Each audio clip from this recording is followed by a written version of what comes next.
Hi guys, welcome to AdamMcKola TV. This is the preview for Manchester United against Brighton, the next Premier League game for the Reds, and it's a game I'm really looking forward to as well. Manchester United back at home, back at Old Trafford, a place that has been a fortress for the Reds so far this season.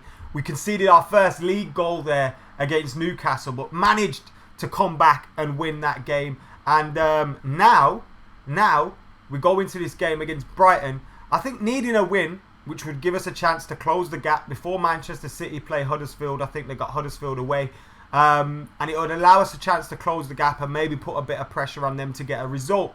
But it's a game we have to win. It's as simple as that. Now, last time out for Manchester United, we lost against Basel away in the Champions League. Game week 5 in the Champions League, and we lost. Where should we be concerned by that? We'll be discussing all of those things today as well. So welcome to the preview on AdamMcKola TV. I hope you guys are all well and good. Now, the reason this was scheduled for 2:15 was because I was told Jose's press conference was going to be at 2 p.m.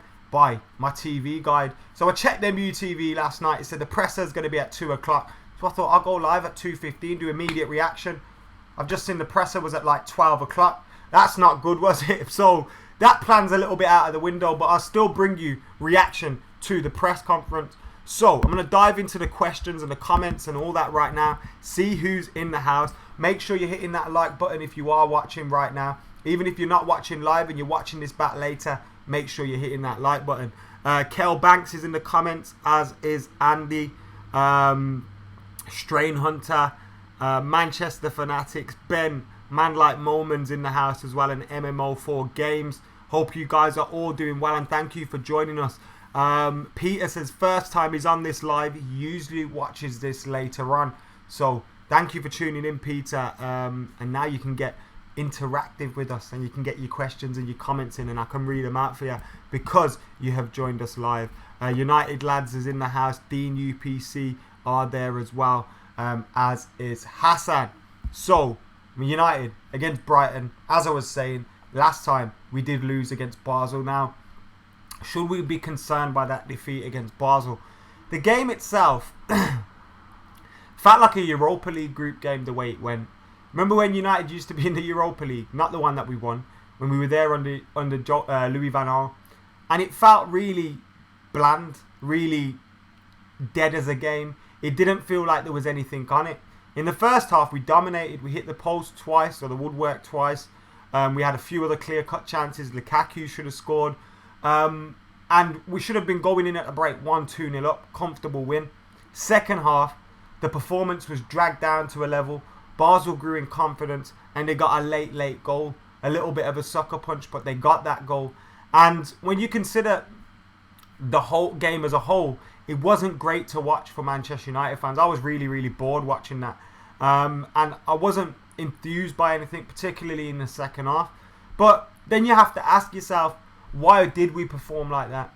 And would we have won if we needed to win? I feel like if we needed to win, the players would have won. Now, obviously, you don't want to hear them kind of things. You want the players to take every single game seriously. When the likes of Blind and Darmian are getting opportunities to start, you want to see them put in the performance because we want competition for places. But I can also understand why the performance wasn't all there. I think if we got a goal in the first half, we comfortably go out winning it. We didn't get that goal. In the second half, the players probably start to think a point's good enough to seal top spot. The players are already in that mentality that this isn't really an important game. And you could really tell. It wasn't great to watch, but you could tell. Now I'm hoping because it wasn't an important game, because we didn't have to win, that affected the performance. And this is obviously a different game. And there'll be a lot of changes as well. We'll see David De Gea come in at the back in between the sticks. Not that Romero was a problem, but we'll see David De Gea come back in. We'll probably see Valencia Young come back in. We'll see Matic start. We might see Martial and Rashford start, or Rashford come into the starting lineup. Mkhitaryan could return to the squad. So there's a whole host of changes Manchester United could make, and we won't see the same lineup that played against Basel. Having said that, I am disappointed though with the likes of Darmian and Blind. Whilst I'm not concerned with the result or the performance as a whole, in terms of the individual performances, Darmian and Blind were very, very poor that day. And when you think about the fact that Manchester United, we haven't got many, fullbacks that are performing at the moment. Luke Shaw, who's the one that we'd want to be playing left back, he's not getting a sniff. He's been on the bench for a few games, but he hasn't got any minutes apart from in the Carabao Cup. Ashley Young seems to be our first choice left back at the moment. Marcus Rojo is better at centre half, but he's just coming back from injury. Daley Blind put in a poor performance. Matteo Darmian put in a poor performance. Their crossing in the final third wasn't good enough, and defensively they weren't good enough as well. And that is a big concern for me, because we need competition for places, and also these lads need to be showing, Jose, I want to start games, and they're just not, because that performance just wasn't good enough. So that was the only concern for me from that game. The one big positive from that Basel game was Marcus Rojo's performance. I thought he was excellent, and to see him coming back, getting 90 minutes under his belt after only a substitute's appearance so far for the first team was nice to see. So hats off and well done to Marcus Rojo. Thankfully, we have got Rojo available for this game, but Jose has said he doesn't know whether he will start yet. My good friend D is in the comments saying good start to the day in the US. Yeah, out in the US, yo. Hope you're doing well out there, man. Let me know when you're back. Props on the Henrikh Cantona interview. Been coming with enough material this year. Yo, the Cantona interview. I haven't had a chance to talk about it with you guys on here. It was really a dream come true. And for anyone that really knows me, like Dean will know me and my family and that, that is something I've always wanted to do since I've started doing this YouTube thing, is get Henrikh Cantona in an interview. And I'm not going to lie, I never ever thought it would happen. Never thought it'd happen, because he's so hard to get. He's very rarely doing interviews and things like that. And if he does do interviews, you'd think he'd do them with the big boys. We got an interview with him, and it was absolute craziness, man. And to just sit down with him, have a chat, have a drink, was really nice. And he's a nice guy. He's a really nice guy as well. He was great off camera too. So it was nice. Sometimes you can have interviews with people, and they're very cold, or they're very offish. They're not really open to you. But Henrikh Cantona was great, and he put up with my fanboying. Like, he is the guy that I just fanboyed over. Not gonna lie, turned me into a little girl. So it was great. The vlog's coming. The vlog's coming this weekend. So I edited the United for UNICEF vlog last night. Now I'm in two minds. I'm either gonna do a FIFA video and release that today, or I'm gonna release the vlog today and do the FIFA video over the weekend. So something like that's gonna happen. Kel Banks says Bailly out worries me. Now Eric Bailly is not in the lineup. He's not in the he's not in the squad for this game against Brighton. Jose Mourinho has confirmed him and Phil Jones will still be out for us. Now he did stay before the game against Basel that Bailly would be back against Brighton. So I'm hoping it's not a more severe injury, and I hope it's just a case of he doesn't want to rush him back yet, because Eric Bailly's fantastic for us.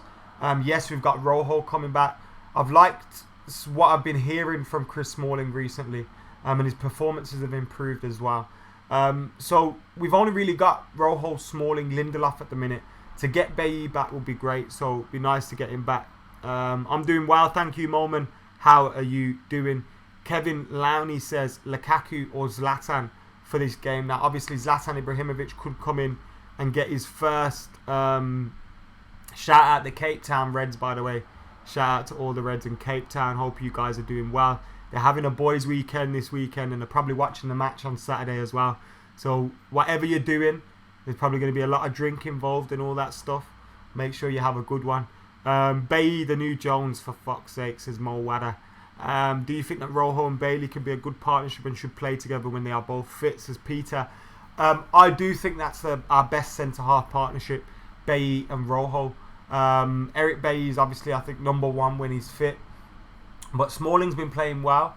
And I just think Rojo pips him at this moment in time. He's absolute quality. Utkarsh wants to see Rojo and Bailly against Arsenal. Cantona is the reason why I wear my collar up from when I was 7, says Sika Jardi.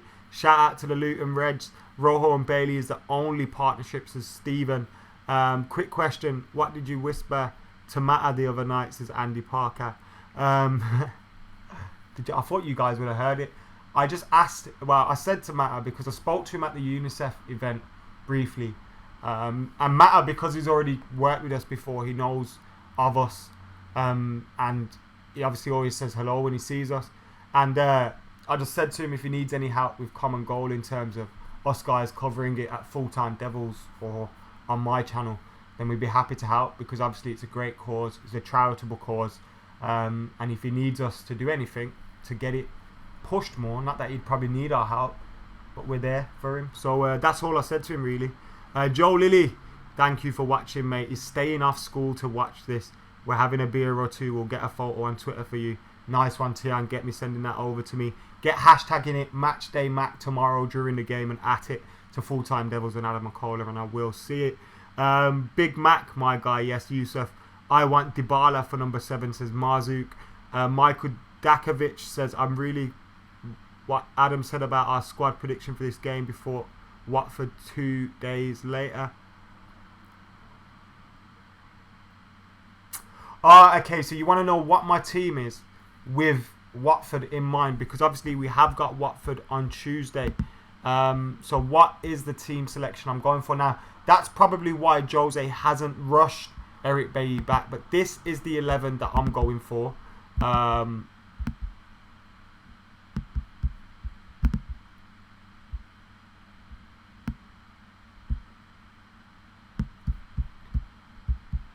So that's the 11 that I'm going for. David De Gea in goal, Valencia and Young as the fullbacks. Then I'm going with Rojo and Smalling at centre half. Obviously, Rojo may not start, but I'm hoping he does. I really want to see Rojo start. Nothing against Lindelof. I just want to see Rojo start. Matic, Pogba, Mata, Rashford, Martial, and Romelu Lukaku is the team that I've gone for. So that's the team.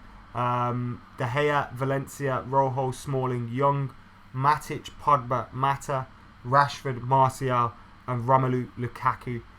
That's the team that I want to see now. On the Full Time Devils preview today, I had a chat with Statman Dave and Mr. Stephen Arson about our left back spot, because obviously it's not one of our strong areas at this moment in time. We've had links to Danny Rose. We've heard rumours Luke Shaw could be leaving in January, although in the last, I think, 24-48 hours, the news has come out that Luke Shaw's not going anywhere. And obviously Ashley Young's been almost our first choice left back. You look at the performance of the fullbacks, Darman and Blind, midweek. Both of those can play at left back, and they were both poor. So you look at that and you think, Ashley Young's our first choice left back. Now, I absolutely love Ashley Young. I think he's a top quality lad. I think he's amazing. But what I have got to say is that him being our first choice left back is not a good thing for Manchester United. He's not a left back by trade. He's playing there out of position. Because of his work ethic, because of his attitude, because of his application, he will, he will put in a shift for you. I think in an attacking sense he does well, gets balls into the box. I think defensively he can be caught out at times, although his pace allows him to recover a lot. I think he can be caught out at times. But I think the fact that Ashley Young is our first choice left back, that means that left back is a problem area for us, and we really need to get it sorted out. Whether Daley Blind, Luke Shaw, Darmian, someone steps up, someone from the academy, from the 23s, Demi Mitchell, I don't know, someone comes through, or we buy someone like Danny Rose. Whether that happens, I'm not sure, but we need to sort out that area.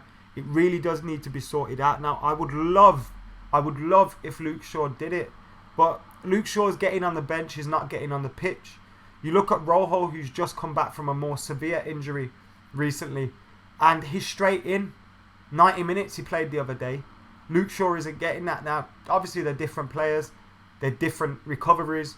But Luke Shaw's been on the bench a few times. He hasn't got off the bench. He's only played in the Carabao Cup despite being fit for the majority of the season. Played a few 23s games. Luke Shaw needs to be playing football, and he's not.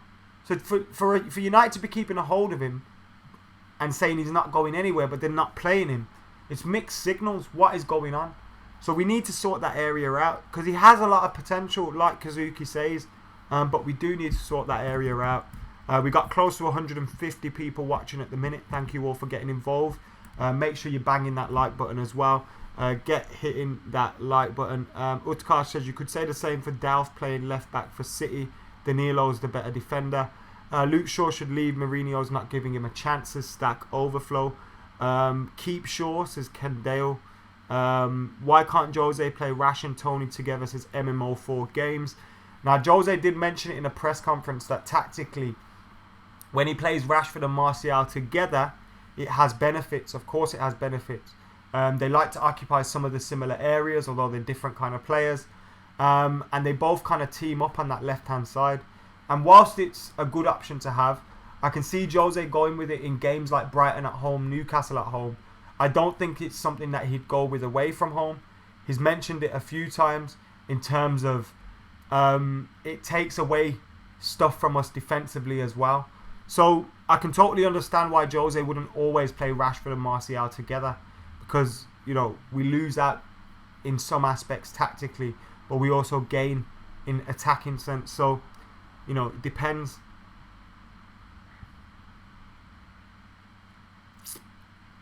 We must remember players like Valencia, Young, Smalling, Rojo, Matic, Pogba, Martial must be ready to play Watford in the first 11 Tuesday evening.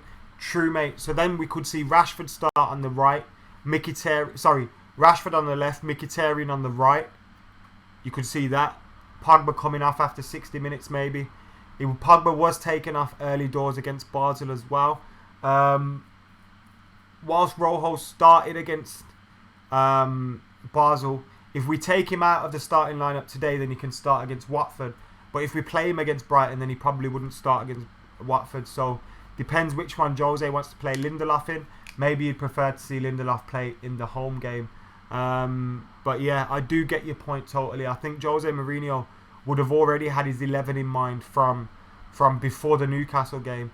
Newcastle, Basel, Brighton, Watford. I think he would have planned ahead in terms of which players will play in what games. Of course, when you get injuries, you can't really do that. But Man Like Moment says, I'm ignoring him, even though I've already read out some of his comments today already. Mata will stay if he's played out. Will he stay if he's played out of position, says Marzouk. I hope so. I think Mata's a team player. I don't think he minds playing anywhere in that three off the striker. I think he's happy in either of those positions. And I think he recently has come out and said he wants to stay as well. So I think it's just up to Manchester United to be offering him a new contract. And I think we need to get that done and dusted ASAP. Guys, we've got over 150 people watching, but we've only got 50 odd likes. So get hitting that like button. We need to hit triple figures ASAP. How is Mickey going to get a game in this team, says Utkarsh. He was playing enough earlier in the season. Look, players go through bad patches of form. That's obvious. We need to allow for bad form. We've got a good enough squad. We can take players in and out. And like Jose Mourinho said last week, when Rashford and Martial don't start, people ask, why isn't one of them starting? Then when Mickey don't start, people moan about Mickey. We've got a very, very strong squad at this moment in time. And the beauty of it is that when Mkhitaryan isn't in form, we can bring in somebody else. And we've still got quality in the team. That's a positive. I want to see Mkhitaryan react and do well. And I want to see Mkhitaryan come through it. But he needs to be fighting for his spot. And that's the only way you're going to do it, is by getting competition for places. Marzouk, Tom, thank you very much, mate. I'm pretty sure we'll never see Martial and Rashford together from the start. Jose don't like how we started the game against Newcastle, says Michael. I think Lindelof should be given more games and get used to the Premier League, says Gabriel. I wouldn't have any problem against Lindelof starting in this game, to be totally honest with you. No problem with that at all. Not being negative, but I hope Mickey's not carrying an injury, says John. Brighton is my birth town, although technically I was born nearer to the mighty White Hawk FC, says Jay O'Connell. Hope you're doing well. Jay, thank you for joining us again. Kashav says Matteo Darmian and Daily Blind were so poor. Ken Dale's got all of the emojis. And Rodney says hi from Singapore. Hi mate, how you doing? Hope you're doing well. Thank you for tuning in as well. Whether you're watching this live or you're watching this back later on, thank you for getting involved. Make sure you're hitting that subscribe button, you're liking, you're commenting, you're sharing. We've got one day to go into this game now, or it may be even match day if you're watching this on match day. Really, really looking forward to it. Now, Brighton are unbeaten in 5 league games. Their last game that they lost was against Arsenal. Comfortably lost that. But when you look at their form, they drew 2-2 with Stoke, I think it was. I think they beat Swansea. They've drawn a few other games. But they draw a lot of games as well. And I think whilst Chris Hughton's a very good coach and good manager for this kind of level of team, and he'll have them well prepared, well organised, and they do have a few players as well that will cause us problems. Glenn Murray's their top goal scorer on 4.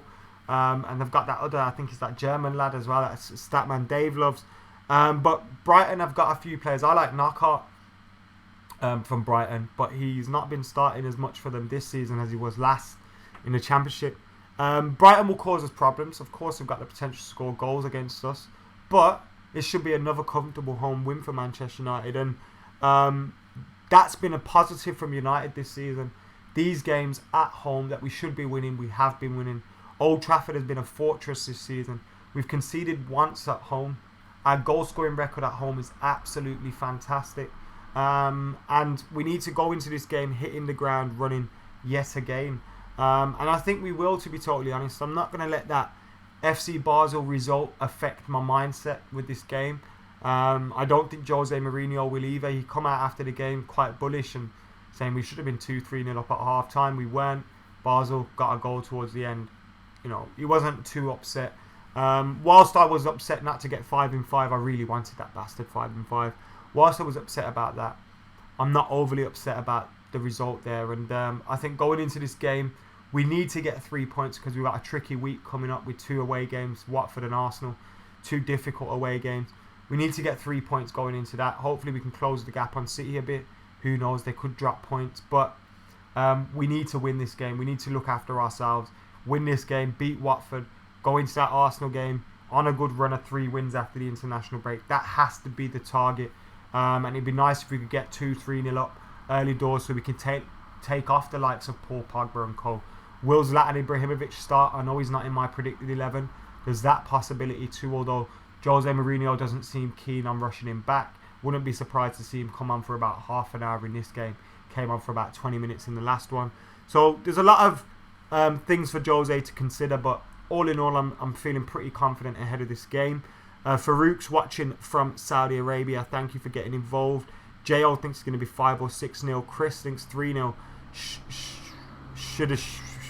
Don't know what his username is, but he thinks it's going to be 2-1 to Brighton. Ronan's watching from Cork, the birthplace of Roy Keane, the fucking legend. City will drop points. Water is wet and fire burns. Of course they will drop points. I just hope it's this weekend as well. We need to get a run going, mate. Big time, James Cahill says. I remember after the last time we lost against Chelsea away in the league, 4-0 last season, we went on a long run of unbeaten games. I know a lot of them were draws, but this season we haven't been drawing too many games. And if we can go on an unbeaten run again, that's exactly what we need. Cantona says, Ronan, remember, if you haven't seen the interview with myself, Stephen Howson and Henrikh Cantona, then head over to Full-Time Devils as soon as we are finished here. And we are almost finished here. We've got about 5 minutes to go now. So if you've got any questions you want to get in, like Stack Overflow says, what's the lowest ticket price at Old Trafford? I get a season ticket, so I don't know exactly, but I'd guess it'd be around 30 odd quid for your cheapest adult ticket. But I don't know for certain because I haven't bought a single in ages. Over 170 people watching now. Thank you all for getting involved. If you have enjoyed this preview, even if you haven't, hit that like button. Thank you very much. Will United win 0, says the Egg? I think we will. My score prediction for this game is 4-0. 5-0. 5-0. I said 5-0 on Full-Time Devils, so I'm going to have to stick with it. 5-0 I'm going with. Maybe a little bit too confident, but I'm going with 5-0. Dennis Irwin is from Cork, yes. Nice one, mate. If Fellaini goes to PSG, let's get Rabiot or Verratti. Are you sure they're going to swap us Rabiot or Verratti for Fellaini? I'm not too sure. Ronan says, what a bargain. He was indeed. Whole Huddersfield climate will be similar to against tomorrow. Yes, mate. Kashav, thank you for getting involved as well. Kato says, how much longer can we keep De Gea? Forever! We're going to keep him forever. Favourite player not at United, says Josh. Currently or any all time. Favourite player to never play for Man United is Ronaldo, R9. My favourite player at the moment not at United would be... It's cheating if I say Cristiano Ronaldo, isn't it? Probably Luka Modric, you know. I really like Luka Modric or Neymar. I like Neymar as well. But Neymar's an easy one, isn't it? Neymar or Luka Modric for currently playing. The favourite player to never ever play for Man United ever is Ronaldo. Forever ever? It's got to be Messi. Sorry, man. I love Messi. He's an absolute amazing player. But I can't just say someone because they're the best. Sometimes, you know, you like players. Doesn't mean they're the best. You just like them. I like Modric. He's a fantastic player as well, but I like Modric. And I think he's in top 5 in the world. I have said it before. Andy Utkarsh knows. My favourite player at the moment in the Man United team is Martial, Pogba, Rashford, Jesse.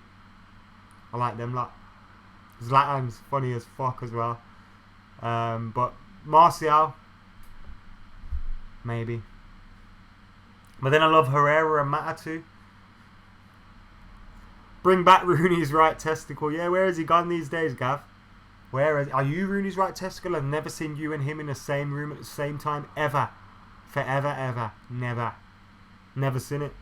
Tony Marshall FC's in the house. Anyway, guys, thank you for watching the preview today. Like I said, I'm going with a big boy prediction of 5-0 to Manchester United. My predicted lineup is De Gea, Valencia and Young as the fullbacks, Rojo, Smalling at the centre-half, Matic, Pogba, Mata, Rashford, Martial and Romelu Lukaku, although with Watford coming up in a couple of days' time. After that, I wouldn't be surprised to see a different lineup from Jose Mourinho. What I will say is, though, guys, thank you very much for tuning in to AdamMcKola TV today. You've all been absolute legends, and I appreciate every single one of you. Whether you're a new subscriber, an old subscriber, whether you've watched this live or you've watched this back later, I adore you. Subscribe right now if you haven't, though, and make sure you're keeping it locked to AdamMcKola TV. We'll have FIFA videos over the weekend. We'll have the vlog from United for UNICEF. We will have reaction to Brighton as well as the matchday vlog from Brighton at home as well. So loads coming up over the weekend. Keep it locked. Keep it AdamMcKola TV. I'm out of here.